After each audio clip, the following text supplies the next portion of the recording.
All right, so this time we're heading over to Jamaica. Sounds fun. Yeah, it should be interesting. We're going to be diving into their political scene, specifically the two parties that have been basically running things for decades, Okay. the PNP and the JLP. You sent me this really interesting YouTube video. Yeah. It analyzes the last 40 years of Jamaican politics. Wow. But it's not just about, like, who's in charge when or Right. whatever. It uses a bunch of, like, economic and social data Okay. to, like, really paint a picture of how all those numbers That's- actually played out in the lives of, like, everyday Jamaicans. Wow, that's really cool. Yeah. So the big question we're going to try and answer is which party's actually been better for the country? That's a good question. Yeah. It's a lot more complicated than it seems, I think. I think so, too. Just looking at it, Yeah. on the surface. Yeah. When you look back over 40 years, Yeah. both parties have had their time in charge. Right. And their track records are really a mix of, some good things and some real challenges. Yeah, for sure.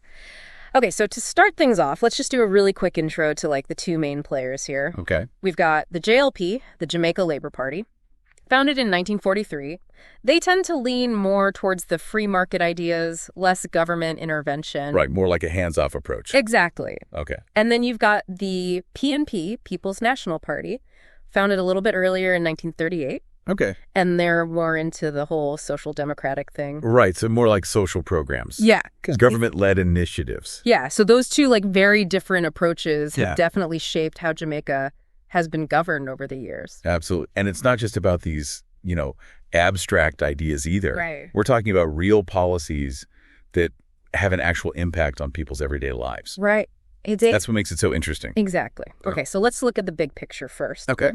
The video kind of walks through each prime minister starting back in 1980. Okay. But I don't think we need to get bogged down in every little detail. So let's just hit the highlights. Perfect. Starting with Edward Siga, Okay. JLP, back in the 80s. His time was marked by really, really high inflation. Well, And then came Michael Manley, okay. PNP. Things cooled down a little bit, but inflation was still, like, a huge problem. Really a defining issue of that era. Yeah, totally. But then things shift again when P.J. Patterson took over in the 90s. Another PNP leader. Okay. And under him, unemployment, inflation, even the murder rate actually went down. That's interesting. Isn't that crazy? Yeah. So Patterson's time in office, it sounds like, Yeah, was actually like a period of relative stability for Jamaica. exactly. Especially compared to that, like, craziness of the 80s. Right. But then comes 2007, and things get interesting again with Bruce Golding. Oh, yeah. I remember hearing about him. Yeah, JLP. This guy's time in office is definitely one to, like, unpack a little bit more later. Hey? After him, Portia Simpson Miller, PNP, stepped in, but she had to deal with some, like, record unemployment rates. It's like a constant battle against different economic challenges. Right. It seems like each leader is facing a different set of those economic and social challenges. Absolutely.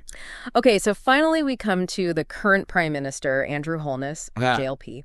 He's the one overseeing Jamaica's highest ever GDP per capita Wow. and lowest unemployment and inflation rates. So he's kind of on a roll. Yeah, it's like a pendulum swing almost, right? Yeah, no, it's fascinating how it goes back and forth like that. Right. But to really get a grasp on what's going on, Yeah. I think we need to zoom in on some specific areas that the video highlights. Okay. Corruption, murders, unemployment, and GDP per capita. Okay. It's really fascinating to see how each party measures up in those crucial areas. Okay, so let's start with corruption. Okay. The video uses this thing called the Corruption Perception Index. Okay. And basically, like, the lower the ranking, the better the country's doing. Okay. What jumped out at me was that Jamaica's worst ever ranking happened under Bruce Golding back in 2009. Like a dismal 99. Wow. Isn't that strange? Yeah, especially considering the JLP usually gets like praise for being good for the economy. Right. It's one of those points where the simple narrative gets a little bit more complicated. Yeah, totally. Golding's time was definitely an outlier in many ways. For sure. And it shows how just looking at one single metric can be kind of misleading. Totally. Okay, so that brings us to another kind of sensitive topic, murders. Agree. Jamaica, unfortunately, has had a long struggle with high murder rates. Yes, unfortunately. And the video shows how those rates have gone up and down over the years. Sadly, the highest number of murders recorded was in 2009. Oh, wow. And guess who was in charge? Let me guess. Bruce Golding? Yep, Bruce Yeah. Golding again. It's really troubling how his time in office seems to be connected to these spikes in both corruption and murders. Yeah, like what was going on back then? Yeah. Were there specific policies? Was there events? Or something else entirely that was kind of contributing to that? It makes you wonder. The video also dives into like the average murder rates during each party's rule. And the JLP generally has like a higher average, which again seems to go against their reputation for stability. Right, but here's what I find really interesting. Okay. When you look at the total time that each party has been in power over these 40 years, Yeah. the PNP has actually held the reins for a majority of that time. Oh, wow. 58%. Okay. To the JLP's 42%. So even though the JLP has that higher average for murders, Right. they've actually been in power for way less time overall. Exactly. Yeah. So that means that their time in office was even more intensely affected by these issues. Wow, that adds a whole other layer to this thing. It really does. We can't just look at raw numbers. We have to consider the context, the time frames, and all these other factors that could be influencing these trends. Okay, so things get even more curious when we zoom in on just the last 20 years. Okay. The numbers completely flip. Wow. The JLP has been in power for 60% of that time, Okay. while the PNP has been in charge for 40%. And during this period, the JLP again has a higher average murder rate, Jeez. a shocking 1,452. It's like a political seesaw. Right. But regardless of which party's in control, Yeah. this whole issue of crime and violence Yes. has been a constant challenge for Jamaica. Absolutely. It just makes you ask, like, what are the underlying social issues that are driving these high murder rates? Right. What are the solutions that can actually address this long term? Exactly. And then there's Bruce Golding again. Oh, boy. He really stands out as like a puzzle. Yeah. He's the JLP leader with the highest average murder rate, a staggering 1,493 during his time. It just doesn't seem to fit the typical image of the JLP, does it? Not at all. It's a real anomaly. Right. The JLP is usually seen as the party that brings economic growth. Right. But Golding's leadership saw this dramatic rise in both corruption and demurders. It's so weird. It makes you wonder what was going on during his time that could explain this kind of deviation from the usual JLP pattern. Yeah, like what was going on with him. Right. Okay, so let's shift gears to unemployment. This is where things get a little bit flipped. The JLP generally has lower unemployment rates. Yeah. But the highest unemployment ever recorded, a whopping 25.6%, was actually under Edward Seagull. Oh, wow. So back to him. JLP Yeah. back in 1984. So another outlier. Totally. But when we look at the average unemployment rates over the entire 40 years, Okay. the JLP actually has a slightly higher average than the PNP. It's a great example of how just looking at averages can be so deceiving. For sure. The JLP might have had that 1 year with like sky-high unemployment. Yeah. But for the most part, their rates have actually been lower. Yeah, that's true. But then if you focus on just the last 20 years, Okay. the PNP takes the lead with the highest average unemployment. Oh, wow. It hit 9.7% in 2013 under Portia Simpson Miller. Hmm. It's like, depending on which time frame you're looking at, the story kind of changes. Absolutely. Right. It highlights the importance of being really specific about the time period when you're comparing these trends. Yeah. I mean, averages can be useful, but they don't always tell the whole story. Not at all. Okay, let's talk about inflation. Okay. The video seems to suggest that the JLP has generally done a better job of keeping inflation under control. Okay. The highest recorded inflation was a wild 77.6% in 1992 under Michael Manley, Oh, wow. PNP. And when you look at the average inflation rates over the whole 40 years, the PNP, again, has a higher average. Okay. But, you know, it's not just about which party has lower numbers. Right. We have to understand what's going on in the world and what factors might be contributing to these fluctuations. Absolutely. For example, global economic trends can have a huge impact on a country's inflation rate, Exactly. regardless of who's in charge domestically. Regardless. So things get a little bit more nuanced when we look at just the last 20 years. Okay. The highest inflation during this period was a whopping 22.2% in 2008. Oof. And guess who was prime minister then? Don't tell me. Bruce Golding. Bruce Golding. He just keeps popping up in these not-so-great moments. It's almost like his time in office was a perfect storm of like economic challenges. Yeah. With that high inflation happening right as the global financial crisis was unfolding. Totally. It raises the question, how much of this was due to his policies versus external forces that were completely out of his control? Yeah, for sure. And when we look at the average inflation rates for just the last 20 years, Both parties are basically neck and neck. PNP has an average of 8.46%, while the JLP sits at 8.4%. Wow. So it really seems like inflation has been a pretty consistent challenge for Jamaica. Yeah, it sounds like no matter who's running the show. It reinforces this idea that these issues are multifaceted. Yeah. Far from simple. Totally. There's no magic bullet. Nope. There's no one-size-fits-all solution. Exactly. Okay, so let's tackle the last key indicator. Okay. GDP per capita. All right. This is basically a way to measure how much economic output a country produces per person. And it's often seen as like a sign of how well the economy is doing. Right. The video highlights that Jamaica's highest ever GDP per capita, $6,838, Wow. was recorded just last year. Oh, wow. In 2023 under Andrew Holness, Okay. JLP. That's pretty impressive considering all the different challenges that Jamaica's been facing in recent years. Right. It seems to suggest that Holness's economic policies have been pretty successful in stimulating growth. Mm-hmm. Yeah, they have, but as we've seen with the other indicators, it's not just about the numbers themselves. Right. It's about how that economic growth actually impacts the lives of everyday Jamaicans. Absolutely. And that's where things get a little bit more complicated. Yeah, economic growth doesn't always mean widespread prosperity. No. It's entirely possible for a country's GDP to go up while a big chunk of the population is still struggling to make ends meet. Yeah, that's a good point. That's why it's so important to look beyond those big headlines and consider things like income inequality, access to education and healthcare, and just the overall well-being of the people. Right. Okay. So the video then takes a step back and looks at those broader trends in corruption and murders over the past 40 years. Okay.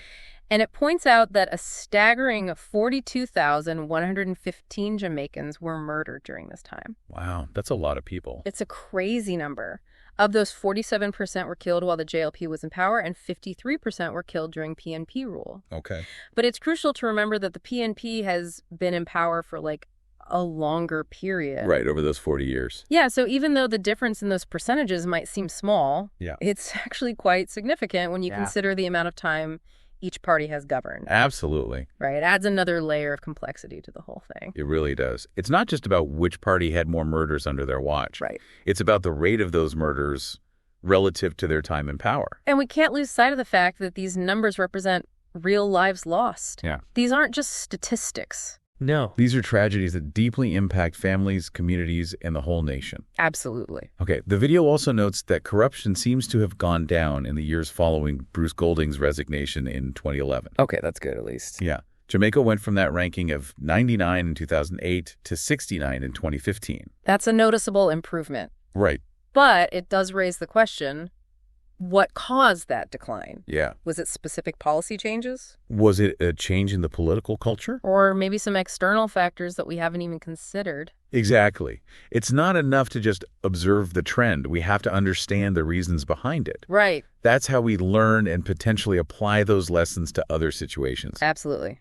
Because in the end, we're not just interested in the past. Right. We're looking at how we can use this knowledge to build a better future. Right. Okay. So the video then moves on to look at the trends in unemployment and economic stability. Okay. And it seems to suggest that the economy tends to do better when the JLP is in charge. That's a perception you hear a lot in these kinds of discussions. Yeah.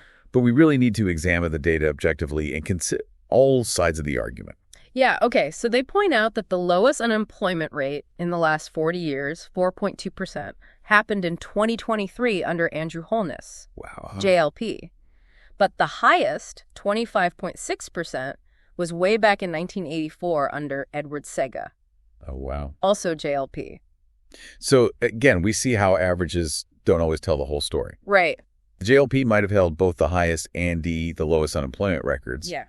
But we need to see the overall trend and understand the context of those numbers. Right, exactly. And the video points out that unemployment generally decreased when P.J. Patterson, PNP, took over in 1992. Okay. And continued to go down until Bruce Golding, JLP, came into power in 2007. So it seems like both parties have had their wins and their losses when it comes to managing unemployment. Totally. Then the video gets into this whole issue of economic prosperity. And it highlights that under Andrew Holness in 2023, Jamaica reached its highest ever GDP per capita. Okay.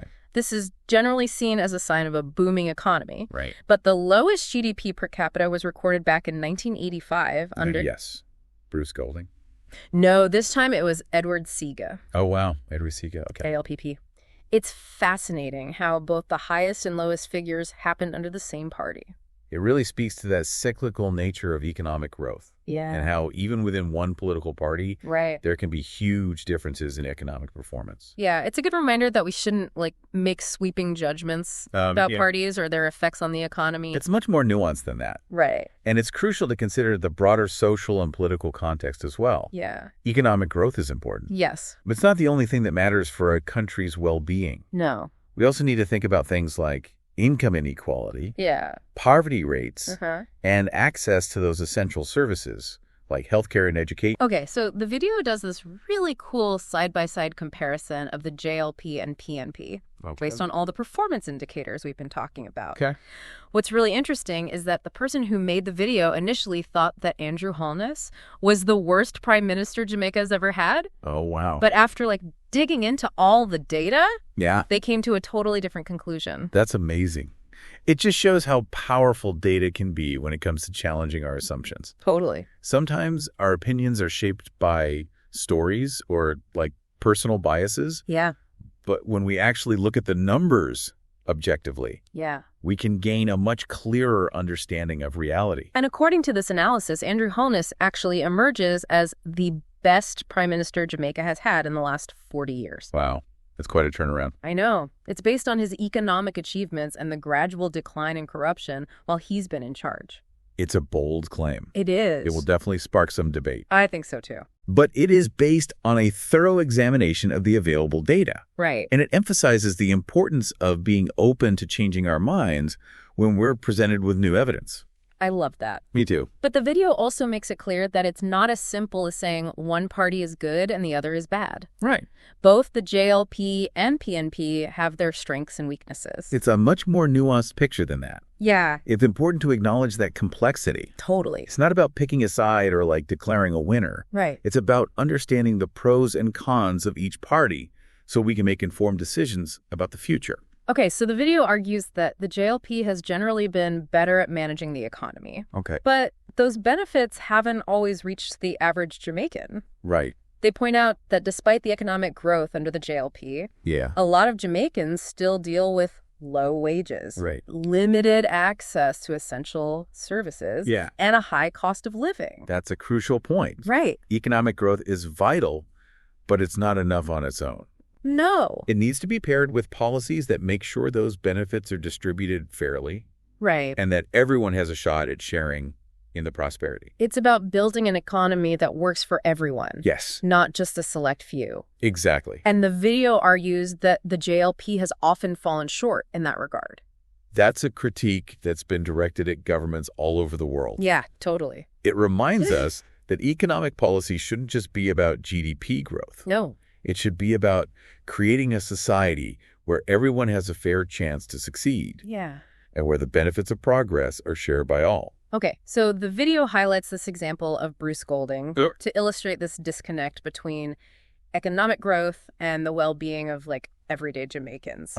During his time, Jamaica saw significant economic growth, but it was also overshadowed by high levels of corruption and violence. It's a stark reminder that economic growth doesn't automatically equal a better quality of life for everyone. Totally. A country can have a strong economy on paper, while its citizens are struggling with poverty, crime, and other challenges. Totally. So the video's creator uses this really powerful analogy to get this point across. Okay, what is it? It's like a country with $1 billion where everyone is hungry and broke. Wow. That's a very vivid image. Right. It captures the essence of the problem. Yeah. Economic wealth doesn't necessarily translate into individual prosperity if all that wealth is concentrated in the hands of just a small group. Exactly. So it's about making sure that the benefits of that economic growth are spread out fairly. Right. And that everyone has the chance to share in the nation's prosperity. And that requires a much more holistic approach to economic development. Totally. It's not just about expanding the economy. No. It's about investing in education, healthcare, infrastructure, and those social safety nets. It's about creating a society where everyone can thrive. Exactly. So the video concludes that there's no clear winner between the JLP and the PNP. Both parties have shown strengths and weaknesses, and their impact on Jamaica has been mixed. It's a nuanced perspective that avoids oversimplifying things. Yeah. It recognizes that both parties have shaped Jamaica's history. Uh-huh. And that their legacies are complex and multifaceted. Yeah. It's really interesting. The video argues that the JLP has generally been better at handling the economy, while the PNP is focused more on those social welfare programs. Right. But both parties have struggled to effectively address issues like crime, corruption, and poverty. It's a good reminder that governing is a complex and challenging task. It really is. There are no simple answers. Nope. There are no quick fixes. It takes careful planning. Yes. Strategic decision-making. And a genuine commitment to serving the needs of all citizens. Absolutely. So the video's creator ultimately concludes that Jamaica needs a different kind of leadership, one that goes beyond the traditional party lines, and focuses on creating a more just and equitable society for all Jamaicans. That's a call for a much more inclusive and visionary approach to governance. It is. One that prioritizes the well-being of every citizen. And works towards a Jamaica where everyone has the opportunity to thrive. It's a powerful message that resonates far beyond Jamaica. It reminds us that the purpose of government is to serve the people. And true progress is measured not just by economic indicators, but by the well-being of all citizens. It's a sentiment you hear in many countries facing similar challenges. Totally. How do we create economic growth that lifts everyone up? Not just a select few. And that's where the video gets really thought-provoking. It argues that Jamaica's economic growth, especially under the JLP, hasn't always translated into a better life for the average Jamaican. That's what I find so fascinating about this. The video points out this seemingly contradictory situation. The lowest unemployment rate under Holman, yet many Jamaicans are feeling worse off than ever.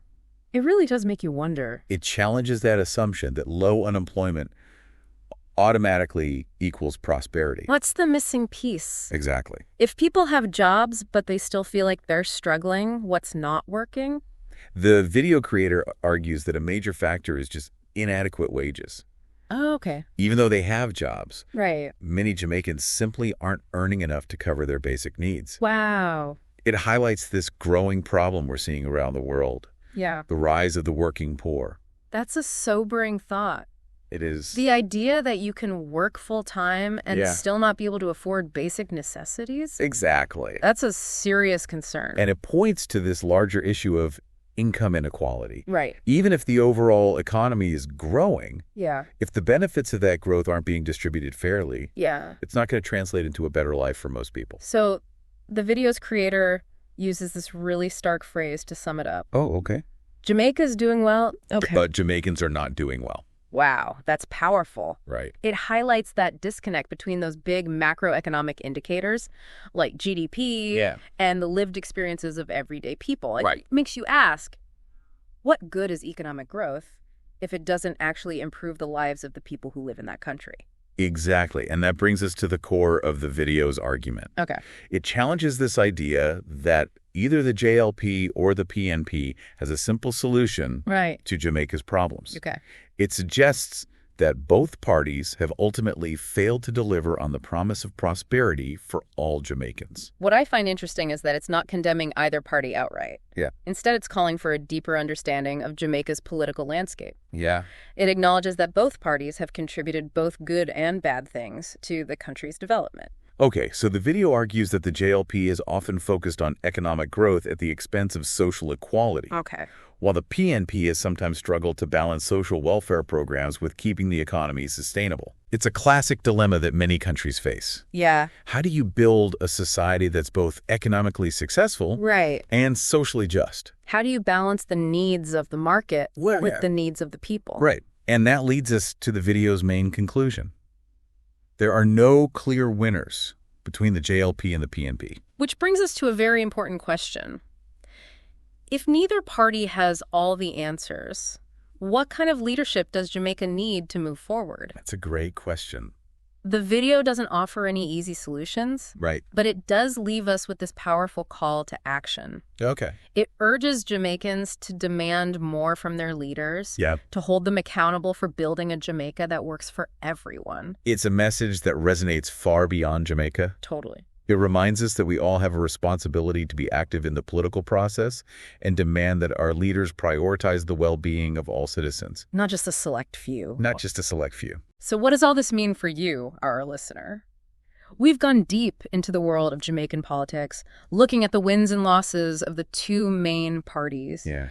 We've explored the data, the narratives, and the actual experiences of Jamaicans under different leaders. What we found is that there are no simple answers. No. There are no easy fixes. Nope. It's not about picking a side or crowning a champion. Right. It's about understanding the complexities, Yeah. the nuances, and the challenges that Jamaica faces. Totally. It's about recognizing that both parties have contributed to both progress and setbacks. Right. And it's about demanding more from our leaders. Yes. Whether you're in Jamaica or anywhere else in the world. This is a reminder that we all have a part to play in creating the future we want. For sure.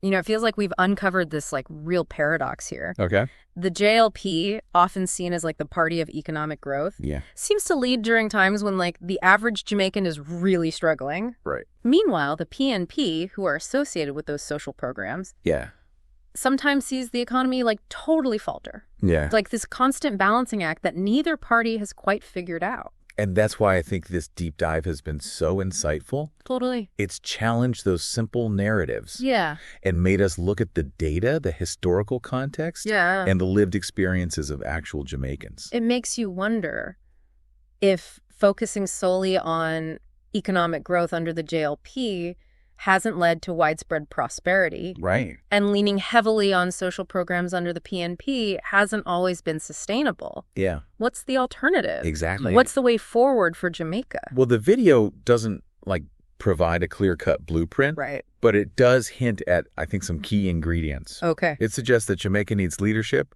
that can prioritize both economic growth and find a way to make sure that wealth is distributed more equitably. So it's like finding that sweet spot. Yeah. The economy's humming along, but the everyday Jamaican is actually feeling those benefits in their pocket. Exactly. Right. It sounds a lot easier said than done, though. Oh, I think so, too. It would require a real change in thinking. Yeah. Moving away from that old winner-takes-all style of politics. We're talking about leaders who can build bridges, who can create policies that work for businesses and workers, Exactly. policies that cultivate a sense of shared success for everyone. Absolutely. And maybe, just maybe, this means looking beyond the two-party system altogether. Yeah, that's interesting. The video does point out that even though the JLP and the PNP are the big players, right, there's a growing feeling that neither of them truly speaks for all Jamaicans. It's a sentiment you see echoing in democracies all around the world. Yeah. People are getting disillusioned with the way things are. Right. With this back and forth between parties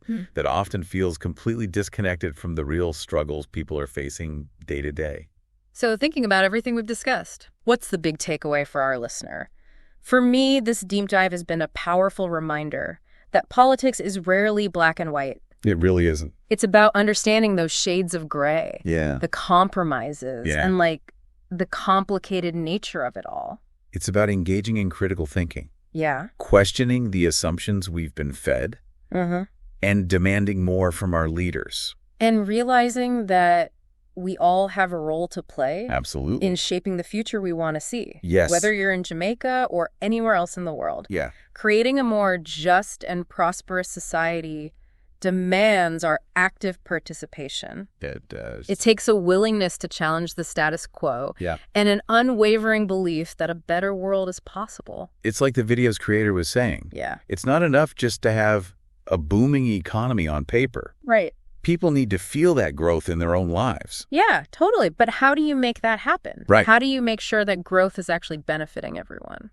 That's a tough one. I mean, we've seen that simply focusing on one approach. Right. Whether it's the JLP's emphasis on the free market Right. or the PNP's social programs. Yeah. It hasn't quite solved the puzzle. What else is there? Well, one thing the video highlights You okay? is the need for investment. Okay. But not just any All investment. right. We're talking about strategic investments in areas that can actually uplift people's lives, Okay, like what? like education, Okay. that equips people with the skills for higher paying jobs. Healthcare. Yes. Okay. That keeps people healthy and productive. And infrastructure that connects communities and creates opportunities. So it's not just about growing the pie. Right. It's about making sure everyone gets a decent slice. Exactly. Right. But how do you get past those, like, deeply entrenched systems that seem to keep the benefits concentrated in the hands of just a few? That's the billion-dollar question. Literally, in this case. Literally. I think one crucial element is tackling corruption head-on. We saw that Jamaica's corruption ranking actually improved after Bruce Golding's resignation. That's true. It suggests that holding leaders accountable and implementing stronger anti-corruption measures can have a real impact. It makes sense. If resources are being siphoned off through corrupt practices, it doesn't matter how much economic growth you have. Right. It's not going to reach the people who need it most. Exactly. So cleaning up the system is essential. Absolutely. And it's not just about punishing corrupt officials after the fact. Right. It's about creating a culture of transparency and accountability. Where corruption is simply not tolerated. Exactly. But even with a clean system, you still need to address those underlying issues that are driving poverty and inequality. Yeah. The video showed how even with low unemployment rates under wholeness, many Jamaicans still felt worse off. Yeah. Wages are a big part of that, right? Absolutely. People might have jobs, but if they're not earning enough to make ends meet, they're still going to struggle. Exactly. And that's where things like minimum wage laws, worker protections, and access to affordable housing become crucial. Right. It's about making sure that having a job actually translates into a decent standard of living. So it sounds like a multi-pronged approach is needed. Tackling corruption, investing in education and healthcare, ensuring fair wages, and creating those social safety nets that can catch people when they fall on hard times. That's right. It's about taking a holistic view. Yeah. Recognizing that economic and social progress are intertwined. Totally. You can't have one without the other. And it also seems like empowering local communities is really crucial. It is. Giving them a voice in the decisions that affect their lives. Right. Supporting local businesses. Yeah. And creating opportunities for people to participate in their own development. Absolutely. Yeah. It's about recognizing the power of those grassroots movements. Yeah. And acknowledging that real, sustainable change often starts from the ground up. Okay, so if we step back and look at the bigger picture. Okay. What does this Jamaican case study tell us about global trends in economic inequality and the pursuit of a more just and prosperous world? Well, I think it highlights the limitations of relying solely on those traditional economic indicators. Like GDP. Like GDP. Okay. To measure progress. Right. As we've seen, economic growth doesn't automatically equate to a better life for everyone. Right. We've got to look beyond those headline numbers. Yes. And consider the human element. The human element. Are people's basic needs being met? Exactly. Do they have opportunities to improve their lives? Yeah. Are they participating in the decisions that affect their communities? Those are the important questions. They are. And it underscores the importance of understanding the distributional effects of economic policies. Yes. Who is benefiting from growth? Right. Who is being left behind? Yeah. And how can we create systems that are more inclusive and equitable? Exactly.